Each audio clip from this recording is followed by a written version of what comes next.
Hello, everyone. This is Bright Lights coming to you live from our studio here in North Minneapolis.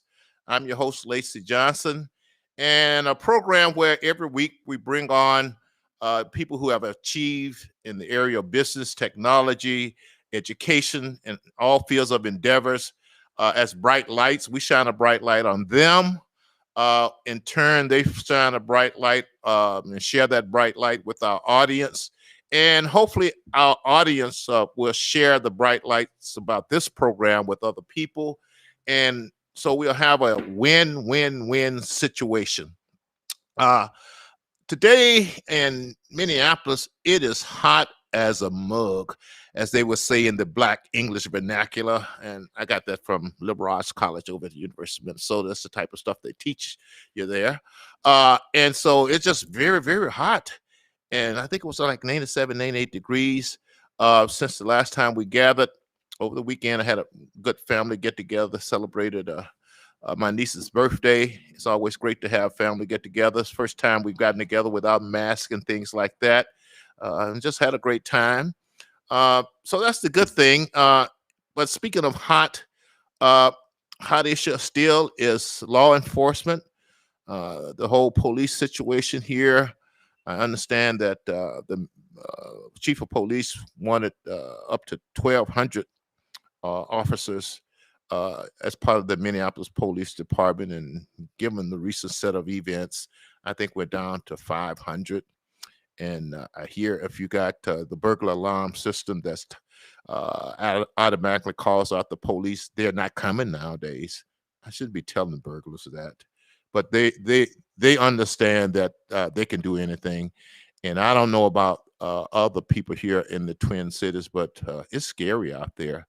I mean, we've got to the point where people don't respect stop signs or red lights or anything like that. Once again, thinking back to my University of Minnesota days, I had a classmate and eventually became pretty close with who was from Alexandria, Egypt, and he drove just crazy. He didn't respect any traffic laws or stop sign either. And I asked him about it. He said, "Where I come from, they don't respect traffic laws and traffic signs and stop signs." And little did I know, I look up, and we're having the same situation here in the Twin Cities. To the people of the Twin Cities, and especially Minneapolis, I hope you hold people accountable, leadership accountable for the degradation within this city in all areas of community relations and things like that.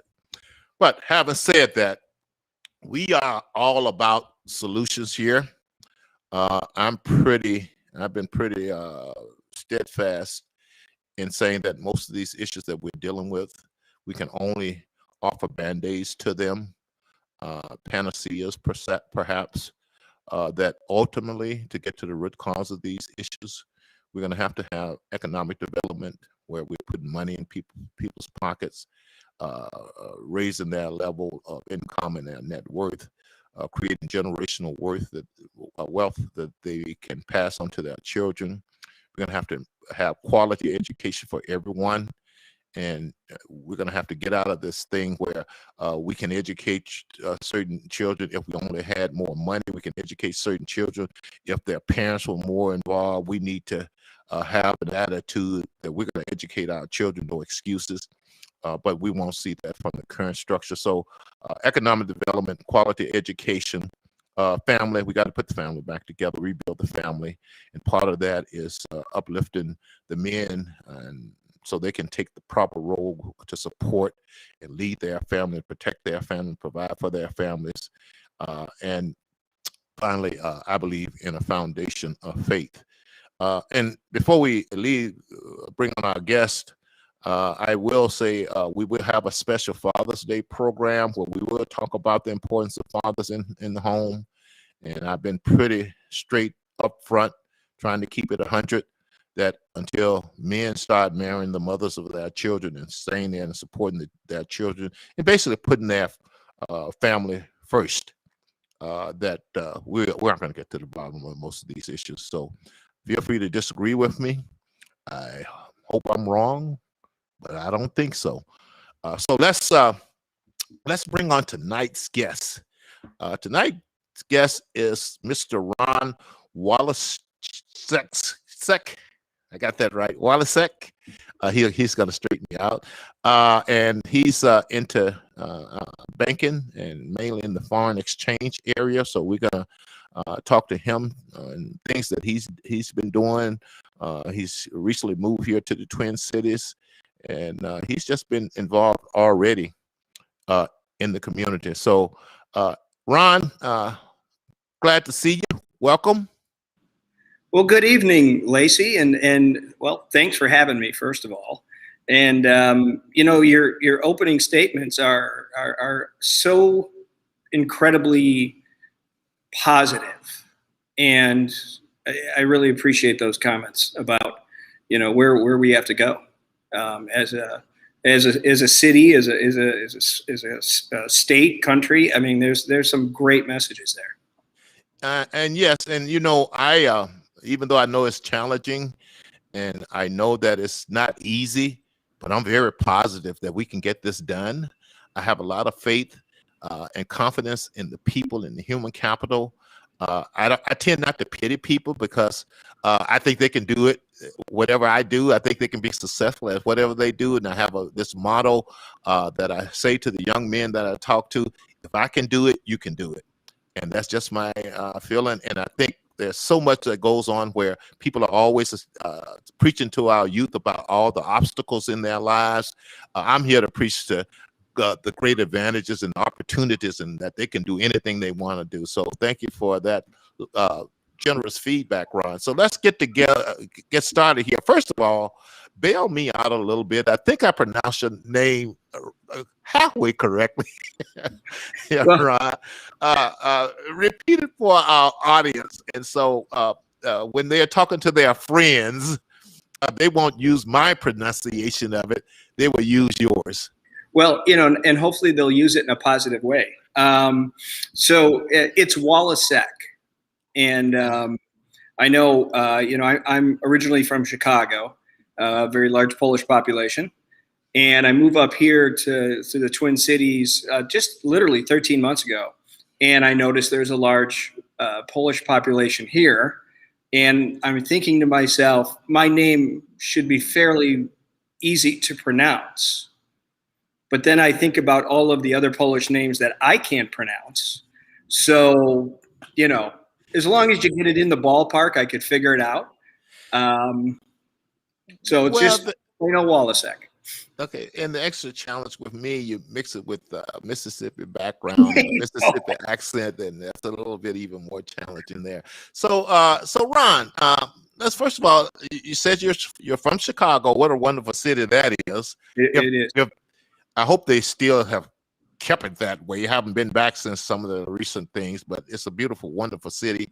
I've been hearing some things in the news that wasn't that great, but I'm assuming that they can reclaim the old glory down on Michigan Avenue and the theater district and all the great places down there. But tell us about your family life growing up and childhood influences and things like that, and what makes Ron the successful. Well, that could have predicted Ron to be the successful person he is today. So I always question success, right? Because everyone has a different definition of success. So I was very fortunate. I come from a very large family. I'm half Irish. My mother was Irish, and my dad Polish. And so, not unlike Minnesota, everyone kind of lives close together, right, in a family. So your uncles, your aunts, your cousins, you're all at the same grade school and all that kind of deal, which is great because you have built-in friendships, but then you also have built-in snitches that go home and tell their parents what you did, and then your parents call your parents to tell them what you did, and so the upside of that is you're always around a lot of people and they're always loud and there's always good stuff to do, and the downside is sometimes you don't always get to explore and meet new friends. Most of my family are Chicago firemen, and my dad was a Chicago fireman. His brothers, my mom's brother, and my mom's sister was the 9th woman on the Chicago Fire Department, and she was a paramedic for 32 years. And I can guarantee you, I think she's around 82 now. I guarantee you that you do not want to mess with Aunt Maureen. So, having this structure where my dad was a fireman, and when he was off of work, he was actually at a butcher shop because he was a butcher. And when he was home, it was all about making dinner, helping my mom with the laundry. I have 3 older sisters. And so Lord knows, 3 older sisters in the 70s, that was a bit of a handful. Not that I wasn't. But, the combination of always having specifically my dad around, right? And there was my dad's way, and there was the wrong way. And that was just how it went. And you knew that, right? When in the morning when you woke up and you put your feet on the ground, you knew what the rules were. And the rules were pretty straightforward, right? If my mom asked me something to do, you got it done. If your aunt or uncle needed help doing something, you were over there doing it. If you didn't, then you had to pay a price, and that price wasn't one that I would suggest was always a positive one. So being in that environment, it was great, to be totally honest with you. We didn't have a lot of money. We didn't have a big house. In fact, the house I grew up with, my 3 older sisters, my mom and dad, was 1,300 square feet with 1 shower. And, it was fine. We didn't want for anything. We went on vacation. We had dinner every night together. I was fortunate to go to 12 years of Catholic school on the South Side. So, the nuns took care of me grades 1 through 8, and the brothers, the Irish Christian brothers at St. Lawrence High School, took care of me for 4 years. And when I say that, they, anytime I moved out of line, they got me back in line.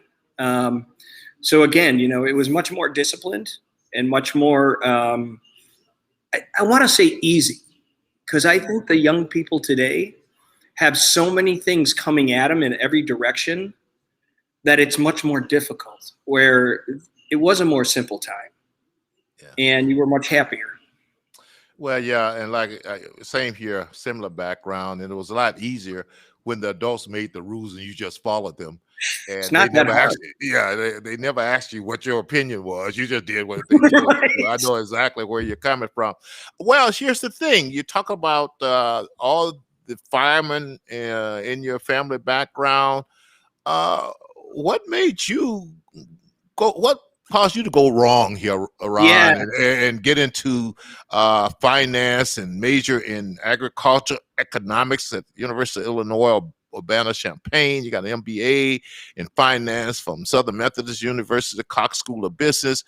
Where did you go wrong at, Ron, where you ended up in this area of finance and ended up, heaven forbid, in the area of banking? How did that happen?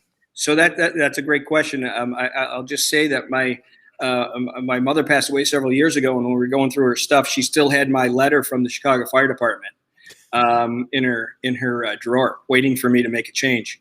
My journey was a little bit different in that my dad had a series of heart attacks on the Chicago Fire Department. And by the time he was 51 or 52 years old, I was about a junior in high school, I think. He had retired, and they were making $28,000 then. And so he got 75% of that as his pension. And, this was a man who worked really hard, worked in the Chicago stockyards for 10 years, was a U.S. Marine during the Korean conflict. So a very hardworking man. My mother, on the other hand, was just as hardworking.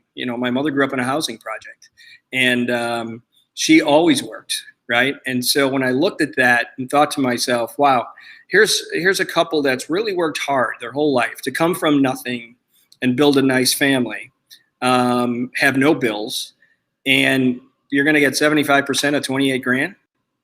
That's not something that I want to do. And, to take that further, his younger brother, who was a fireman, died at 45 in a fire. His older brother lost a lung in the fire as a fireman. So, you just kind of look at it and go, is it really worth it? Now as we sit here today, Lacey, My cousins that are all retiring from the Chicago Fire Department now after 30 years, they've got really big pensions, and so you look at that and go, that's a pretty good idea. But frankly, I started out of high school. I went to the University of Dubuque, a little Division III school, and I played football there for a couple of years, and then decided to transfer to Illinois. And agricultural economics sounded like something fun. And as I got into it, I learned that I enjoyed economics. And more importantly, I enjoyed this idea of risk management. If you're a farmer and corn prices are $10 a bushel, can you hedge that? Can you do that? And that just seemed so real to me. And so when I got out of school in 1987, I went down to the floor at the Chicago Mercantile Exchange, to the trading floor, and got a job as a clerk, and not in the agriculture pits, but actually in the S&P 500s. So I got in there in January of 1987, and of course in October was the stock market crash. Mm-hmm. And so I got a real quick baptism by fire, if you will. From that point, I just really got addicted to this industry. So I worked for a Japanese bank for 4 years, and then I traded for them. And then I moved over to a bank, well, nobody knows it now, but First National Bank of Chicago. And I actually worked 10 at night to 7 in the morning. And I did that for 3 years, trading currencies. So we dealt with all the hedge funds. Because at the time, just because of communication, the hedge funds didn't want to have to call Tokyo or London. They wanted one phone number where that person could understand them. They could, and vice versa, and we can do their business. So as much as the hours were difficult, mm-hmm. it was a great experience to deal with George Soros, Louis Bacon, Paul Tudor Jones. So all the main players, and again, it just kind of drives you to be better. And after 3 years, and my ex-wife at the time, we had one baby, and so I would come home and try to play with my baby or fall asleep on the couch with the baby. Then she was pregnant again, so I was fortunate to go on days and trade. And they asked me if I wanted to join sales, and I said, well, I could do that. I could talk, right? Like, we could all talk, so that's fine. And then right at that point, they said, do you want to move to Dallas, Texas, and join our bank down there? So I went down to Dallas for 3 years. That's where I went to SMU. And to be clear, I was in the MBA program, and halfway through it, they asked me to move back to Chicago. So I never really finished up my MBA at SMU, which is a disappointment. But you know what? When you have 3 kids, because we had a third when we were in Dallas at the Margot Perot Hospital, you have to do again what's important. What's important is you've got 3 young ones. The degree might be worthwhile, but at the same time, I need to make sure that I'm present, right? So moved back to Chicago, and in 2005, J.P. Morgan bought Bank One, which is where I was at the time. And from that point on, my career in finance, when you're in J.P. Morgan's world, it's a totally different world. So I had great opportunities. I learned a ton. I always worked with smarter people, which, frankly, isn't that difficult. But I always worked with smarter people, and that makes me better. It makes everybody better to be challenged by younger, smarter people. And so I ended up, 4 years with JP. Well, 4 years. The last 4 years I was there, I spent in California. I managed their foreign exchange middle market business on the West Coast. So I was living in San Francisco, living in Los Angeles, and always had my home in Chicago. Because there's one thing that's true when you get into bigger banks or big financial institutions, every 2 or 3 years they change their mind. Right. And you don't want to kind of get stuck, right? But no, it's been quite a challenge. It's been fun. It's been lucrative at times. And again, it's never dull. You could always learn something from somebody else. So currently, you are vice president of foreign exchange trading and sales at Old National Bank. And tell me exactly, well, not exactly, give us, our audience, briefly here, an idea of what does that entail. Sure. So here at Old National, I joined Old National a year ago, and Old National is considered a community bank. It was 23 billion in assets up until a week ago when we merged with First Midwest, and now we're 45 billion or so. What I do is, and what I've always done, is I work with companies, corporations, some institutional like clients, and I help them manage the risk of buying or selling product globally. So the best way, or the best example, is if you have a company here that needs to buy equipment from Germany, they have to pay for that equipment in euros. And typically that equipment might take 3, 4, 5, 6 months to be built and shipped over. Well, in between that 3 or 4 or 5, 6 months, the currency markets are moving continuously. So the euro could be stronger, the euro could be weaker. My job, if you will, is to help that company, understand what the risk is to that purchase, how to hedge the risk. So today, a company doesn't want to play the currency game. They just want to know, how many US dollars is that piece of equipment going to cost me? So we will work with them to help them hedge all of their cash flows, if you will, to purchase that equipment. So that's what I do. So basically, you help basically reduce the risk of fluctuation in the currency exchange rate, dealing with the dollar, et cetera.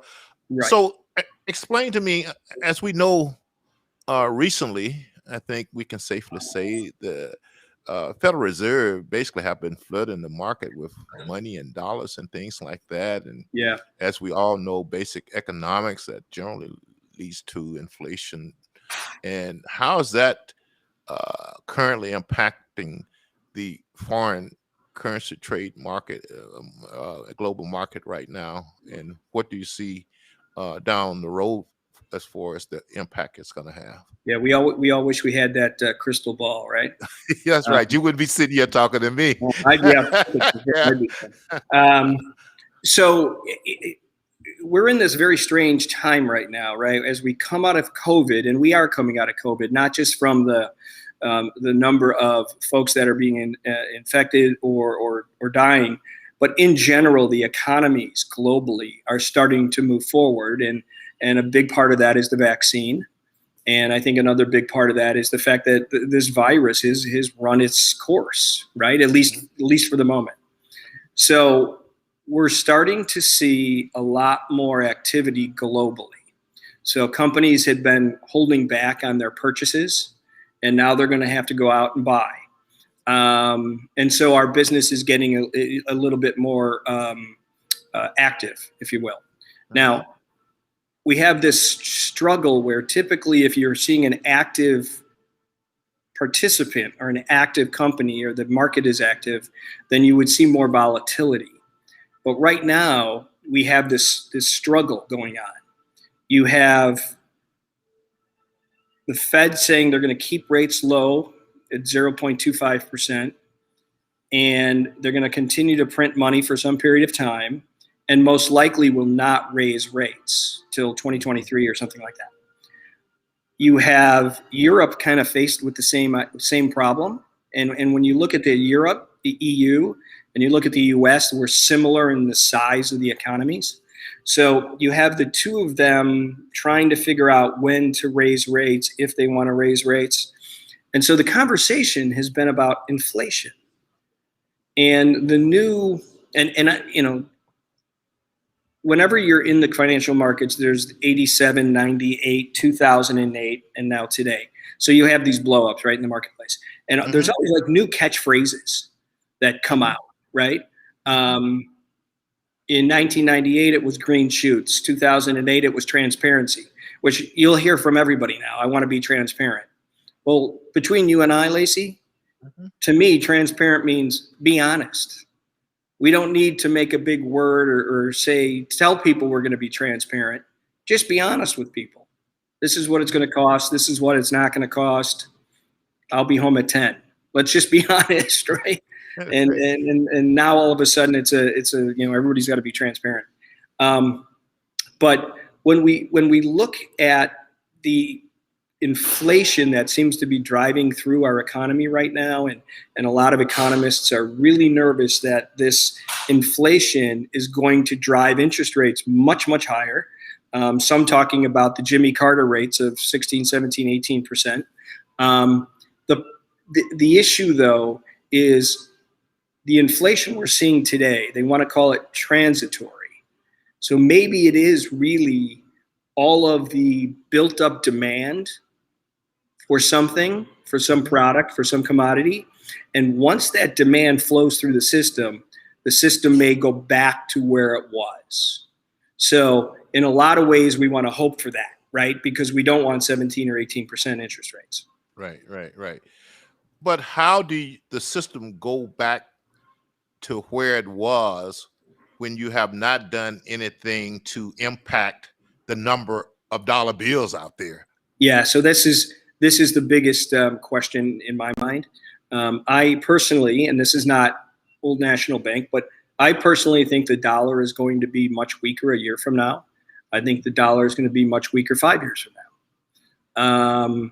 And you're starting to hear some talk about the Chinese currency of all currencies becoming more like a reserve currency, and in some cases replacing the dollar.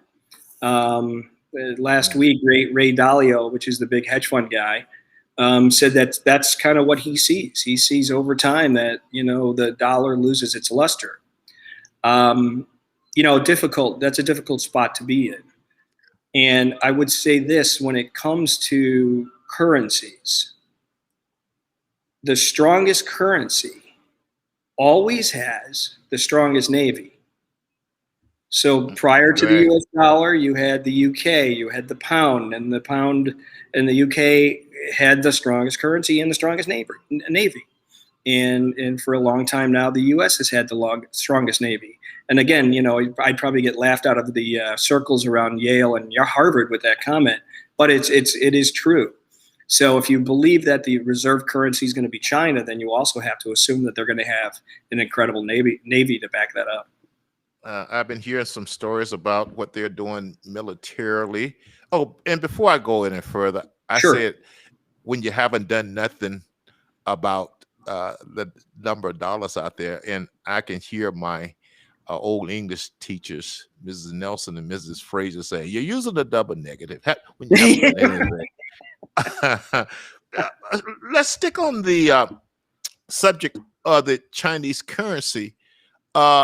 I do recall years ago, and I think there was some step taken during the past administration, that China was often accused of manipulating the currency rate to provide it's an advantage in the world global trade. What's going on there nowadays? Has it changed? Is it getting better? Do we still have to? Are they still playing games with the currency rate over there? Yeah, that's a great question. The currency had already, if we go back to the late 90s, early 2000, the currency was pegged. In other words, it did not move. So you could buy, you could sell at an exchange rate of around 8.28. So 8.28 Chinese yuan to $1 US. And what that did was it attracted a lot of manufacturing to China. Because if I don't have to worry that a currency is going to impact my margin or my cash, then I want to do business there. And then, of course, we know that they didn't pay their employees a lot of money. So you put the two together, and it was a great solution for companies. And in fact, if we go back to that point or that time, one of the largest companies on the planet at the time, GE, was actually the first company really to start moving into China and manufacturing and so forth. And so much of our manufacturing base was shifted over to China. And, over the next decade or so, there was a lot of stress on China. You have to allow that currency to strengthen, so it would reflect more of what your market is really worth, or your economy. And so as a result of that, they moved their currency in one night from 828 to, and it's kind of weird that I know this, 828 to 811 in one night, and then allowed it in a managed flow, so it can only go up and down a certain amount. And they still do that. So today the currency's trading right around 6.4. So it's gotten so much more strong. Right. But they still control the currency because in order for them to maintain a capital base, inflow of foreign currency, they need to make sure the currency isn't being shot all over the place, right? They don't want an Argentine peso or a Brazilian real. They want to make sure that it's steady. So they continue to do that. And depending on how you look at it, you could say currency manipulation, but we're dealing with a communist country, and that's what they do. And so if you say that they're making their currency weak, that's not true, because it's at some of the strongest levels it's ever been. But even this past weekend, two Sundays ago actually, they forced, which is again something different than what we would do here in the States, they forced their Chinese banks to increase their holdings of foreign currency. And part of that was to weaken the Chinese currency. And it did a little bit, but it's kind of what they throw across the bow when they're going into negotiations with the US, right? They throw a little out there and say, well, look what we did, type of thing. Okay. So now we've talked about the currency rate globally. We've talked about maybe the Chinese currency replacing the U.S. as the main reserve currency in the world. We've talked about potential inflation. Let's talk to the average Joe Blow or Mary Joe on the street here. Yeah. Break this down in simple terms. What perhaps does this mean to the citizen just going into the various stores and at the gas pump? Help our audience understand what this portends for Main Street America. Sure. So I think we've all experienced higher prices at the gas pump. Right. And there's two ways to look at that. I look at it as somebody that focuses on the economy. I look at it as a positive. And the reason it's a positive is there's now demand for oil. So as economies open up, we're going to be hiring more people globally. There's going to be more demand. So that's a positive thought. And as a result of that, oil prices go up, and therefore gas at the pump has to go up. So there's a level that I think is fair for the consumer. And depending on where you are economically, you might think 250 or 279 is fair. And if you drive a big car and you make a lot of money, maybe you think $4 is fair. So I think, we're going to see that continue. You're going to see higher gas prices. Certainly with kind of the move toward more green energy and less fossil fuels, that will definitely impact. So that's the one piece that I know everyone's going to feel. On the other side of the coin is the agriculture prices. And when you're looking at corn and soybean, and that's an input into not only certain food stuff that we eat, but it's also an input into cattle, pigs. So we're starting to see prices in that part of the sector move higher as well, right? Meat prices are going up, and they're going to continue to go up. Corn is also the main ingredient when it comes to some of the gases that are out there, right? The ethanol. Mm-hmm. Mm-hmm. And so as that price goes up, then ethanol has to go up. Right. So when you start thinking about where all of these commodity prices are going, then inflation is going to be impactful. You go to the grocery store now, you know, what used to be broccoli for $2.99 a pound is now $4.99 a pound. So we're going to experience this for some time. And I'm not sure that there's any way that the consumer is going to be able to hedge against that unless they totally change how they eat. But I'm not sure that would be a healthy alternative, whatever that is. I don't know what that is. You know, I think in general, you're going to see, you know, and also, you know, you've been hearing a lot about lumber prices and the scarcity of lumber. And so that's driving their prices up as well. Now, all of that's inflationary. All of that hurts us in the pocket. But what doesn't hurt us in the pocket is when you can get a 30-year mortgage for under 3%. Right. So it's cheap money out there. And so what's expensive on this side, that mortgage is very cheap. My problem or my issue with that is as you and I are a little bit older, we've been through these cycles, and how many home buyers are kind of stretching a little bit, to get that bigger house, better school district. And we're going to talk about education, I know.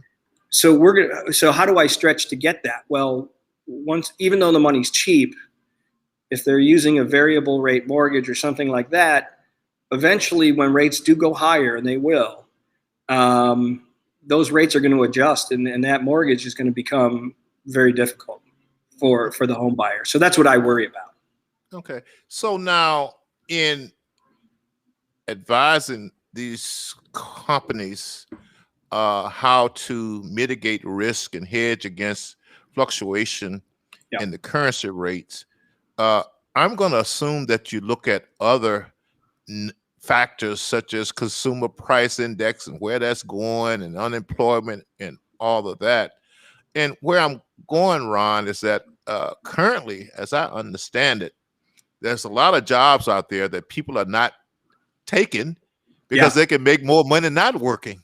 Isn't that a terrible thought? Yeah, it really is. I mean, in the long run.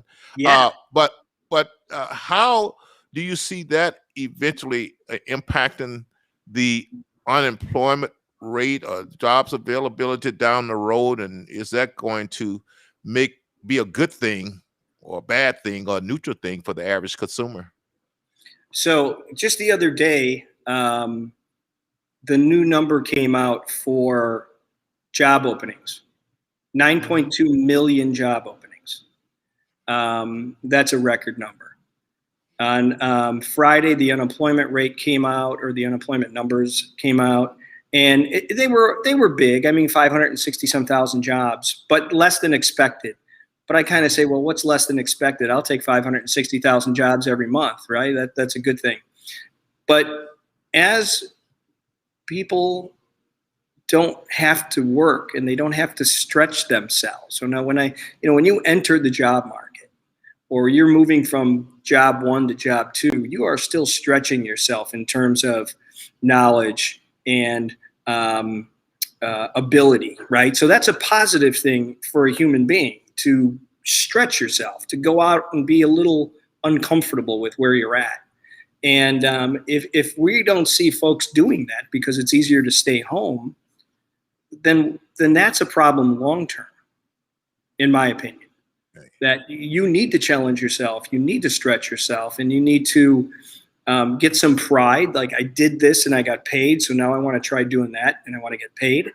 I think that's my underlying view or theme about what we do with too many social programs. Are we taking the ability of that person, that God-given ability, the day you're born, you could do whatever, right? Like, it's a blank canvas.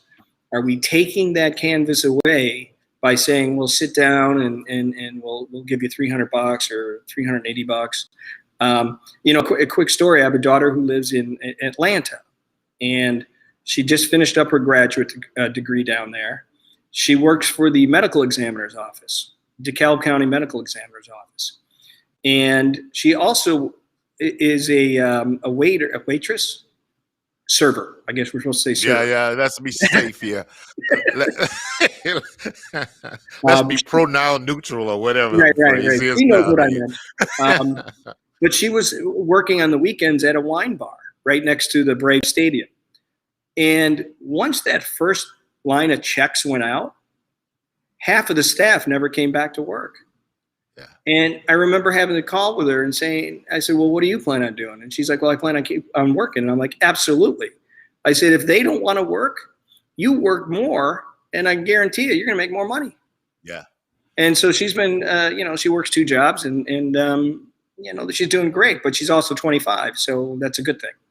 Yeah, it's interesting. I just stopped, left Cub Foods, and they was shutting down the deli early because people weren't coming in to work, because they're making more money staying at home. It's just crazy. And, some of us knew that this was going to happen, but, they start calling you all kinds of names when you predict stuff like that. We tend to, there's everybody wants to feel good. Mm-hmm. And I think right now, when I think about being a parent, my kids are 27, 25, and 20. We probably were the first group of parents to start being a little easier on our kids, mm-hmm. right? Mm-hmm. And I think it's just continues down that path. So that's what bothers me is you can't make life easy for your kids, Oh, I agree. Yeah. You got to ride them a little bit. So let's segue, and you gave us a little mini preview on some of the things that you as a person, not necessarily as a career professional, is interested in some of your things such as education. I read something about your things you care about, and we talked a little bit about economic empowerment, but let's touch a little bit on education and your interest in education and the type of things you've done to, I'm going to presume, Ron, to improve education and support the improvement in education. Why don't you share briefly with our audience your interest there? So I had been part of the Chicago Improv Foundation, which, of course, Chicago is known for improv. And so I was the president of the board of the Chicago Improv and Chicago Improv Foundation. And so we had 2 or 3 different faces, if you will. You had this weird subculture of improv people. And if you ever had a chance to spend too much time around them, you'd maybe regret it or not. I don't know, but totally different group. And I was brought in to help build out the education sector. So, as we know in business, a lot of companies will send their salespeople specifically to improv classes to kind of learn how to, so I was on the education side, and what we were doing was we were going to some of the schools in the more difficult neighborhoods in Chicago, and we would take English students, young, 3rd grade, 4th grade, 5th grade, that kind of age, and help them write a story, build the theme behind that story, and then act that story out on stage.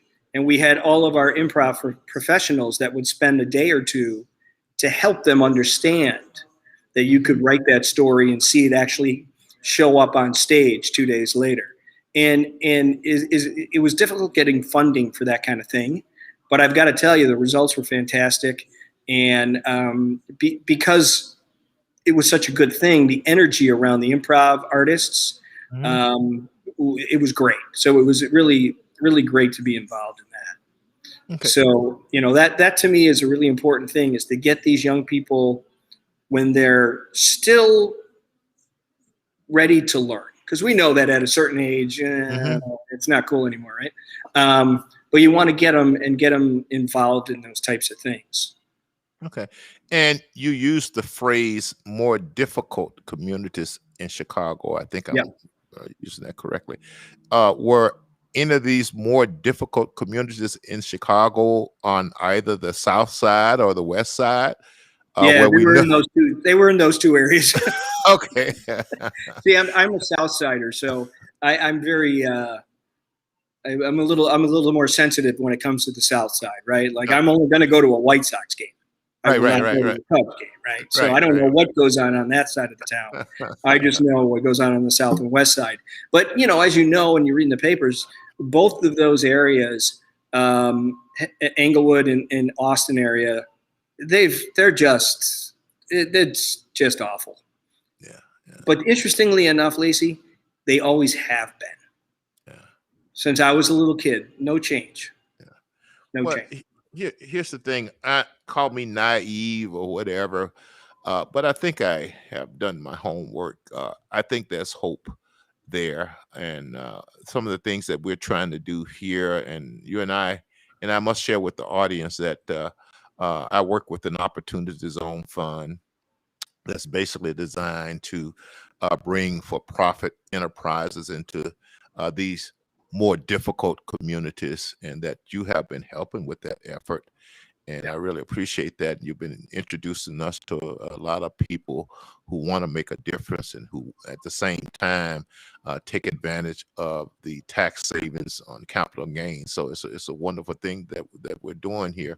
And tell me why you have been so helpful in trying to help develop free enterprise businesses and bring jobs and things to communities, more difficult communities like Southside Chicago, Westside Chicago, Northside Minneapolis, Northwest Washington D.C. You go down the list. What motivates you to do those things, Ron? Well, I think it's a fairly simple equation. I've been fortunate enough to have a good life, good education, and healthy family, healthy kids, and so forth. And when I look back and say, wait a minute, the things that I did, the way I was raised, they're not difficult. They're not, and I think we all, as citizens, citizens of the country, citizens of the globe, we have a duty to be there for other folks, other people, regardless of age, regardless of color, regardless of whatever. We're here to bend over and help another person, if that's the right way to say it. Pick somebody up and help them. And I think the education perspective is key. And we hear that all the time, but we hear the government talk about it. And, the government hasn't gotten it right in 40 or 50 years, if not longer, right? So it's not a left or right issue. It's a total issue of just not really understanding that it's important to challenge young people. And young people want to be challenged. Yes. And, on the flip side of that, the other side is for me, feeding people. I think to think that in 2021 in this country, you have the state of Iowa that in 1 year can feed Mexico, the country for 3 years, right? And we have people starving here in this country. And having a mother who grew up in a housing project, 6 brothers and sisters, her mom, and she would always tell me as I was a young kid that she remembers having to stand in food lines and get cheese or whatever. And, that's sad. That hurts me, right? To think that my mom and her brothers and sisters went through that. So it's kind of a give back. Wait a minute. I think we have the resources. Let's not waste the resources. Let's have them and let's put them in the right place. Right. So, Ron, I think it's safe to say that you and I believe in the basic free enterprise system and its solutions and ability to offer 100%. people, to offer people a chance to rise above, and I always say be whatever they want to be in life. What do you say to a younger generation, and kind of stereotypical, who've been indoctrinated throughout the public school system to think that capitalism is bad and the answer is socialism and all these other things? What do you say to our younger people, to, if there's anything we can say to them, Well, yeah, to get them to appreciate the value of competition, and how competition challenges all of us to be the best that we can be? I tell people I kind of equate socialism to parity in the NFL, where everybody's going to be equal, and you don't have to draft. You can be average, and versus rewarding the teams who are good at finding talent and hiring great coaches and got the right nutritional program.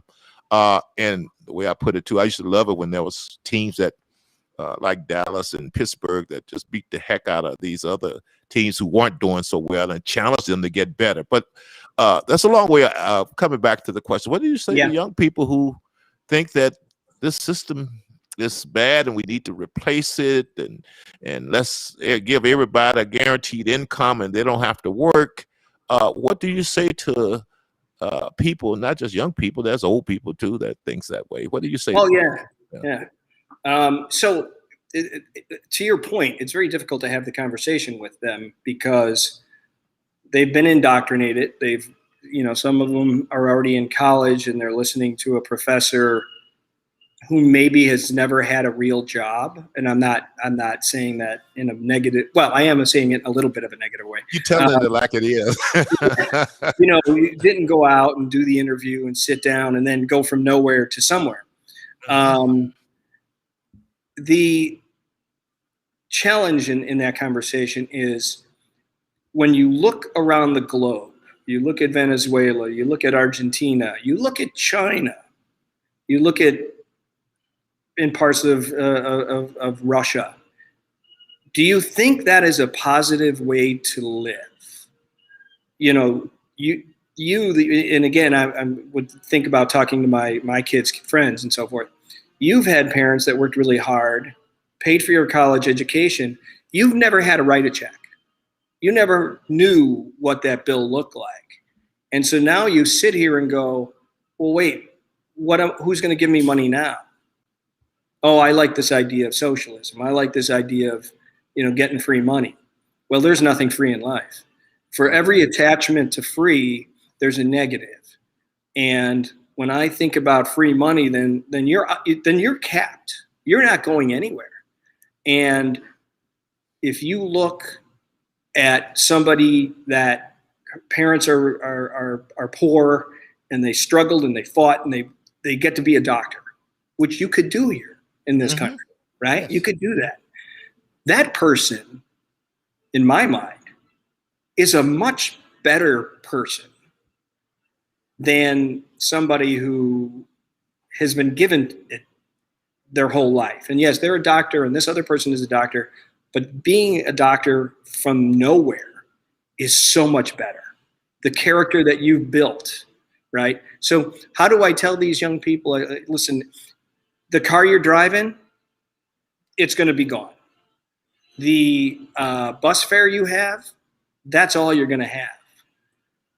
That big house that you want to purchase in Lake Minnetonka that's never going to be yours. You will never have a chance. That's what I try to, and then I also try to bring it back to sports, right? I'm a big fan of sports. When you're playing baseball or volleyball or soccer or whatever, you're challenging yourself to get better. So why would you not do the same thing in life? Why would you just say, well, I'm done? Right. Well, Ron, as I say to most of my guests, especially those who are living here in the Twin Cities, one of these days we'll get together for some coffee and to continue this conversation. In the meantime, I appreciate us working together to bring free enterprise solutions to these challenged communities, and to bring companies and high-paying jobs, and technology, and I agree with you. I work with a lot of young people, and once you give them the message that they can be anything they want to be, and they see that you believe in them and you care about them, it's amazing what they can go out and do. And just try to negate all the negative information that they're receiving about how unfair the world is and how we got to change the world before you succeed. And I've just had such great success along that line. So let's keep being disciples for that. And it's amazing what these young people can do once they change their perspective and stop hearing all the negative stuff. In fact, I'm often chastising adults that, all these kids here is what they can't do and how the world is stacked against them. And are you surprised that they're going out and with all this dysfunctional behavior and feeling hopeless and looking at their lives as of little value, and not only their own lives, but the people around them? That's the way they're looking at it.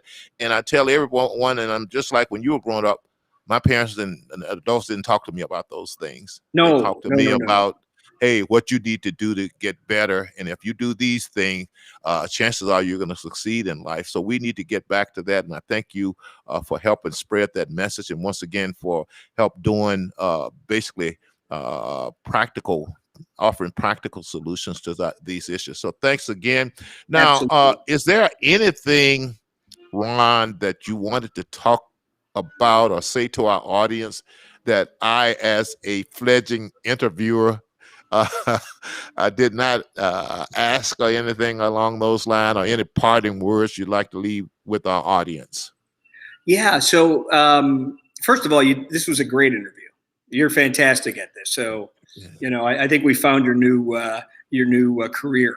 So two things. I'm going to be teaching a class at your alma mater, University of Minnesota, in November. On risk management. So I just found out this week I'm going to do that. I was fortunate to do that at the University of Texas and University of Washington and SMU and a couple other places. So now I can put University of Minnesota on that list as well. So I'm excited about that. And, when I teach those classes, you get a lot of kids that are smart alecky. They know more than everybody else, right? Mm-hmm. I guess, I got a nephew like that. Yeah. And so it's a bit of a challenge to watch what I say, but I do always end it with the same conversation. And that is, and I think this would be appropriate here in life, we only have ourselves to rely upon, and everyone will remember you that you cross paths with in life as to whether you're good or bad, or they want to hang out more with you or less, in the way you treat other people.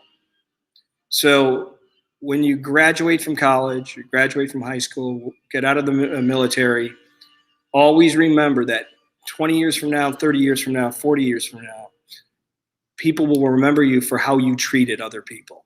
Mm-hmm. And it's not difficult. So always try to do the right thing. And you can't always do the right thing, but you have to really try to do the right thing. And short-term gains make you feel good, but life is a marathon, and those long-term gains are what matters. And so, be good to everyone, and someday somebody will be good to you when you need it. Okay, well, that's a great note to end on, Ron. Keep shining your bright lights and sharing it with other people. And let's you and I and others like us and like-minded people keep working hard to go out there and to make positive, visible, measurable differences in people's lives. So thank you very much, and looking forward to grabbing a cup of coffee with you and to be in a few more business meetings with you. Yes, where absolutely. We are trying to bring investment dollars into these communities like North Minneapolis and South Side and West Side Chicago. So thank you very much. You have a good evening, and I look forward to talking to you soon. It was my pleasure. Please take care. Thank you.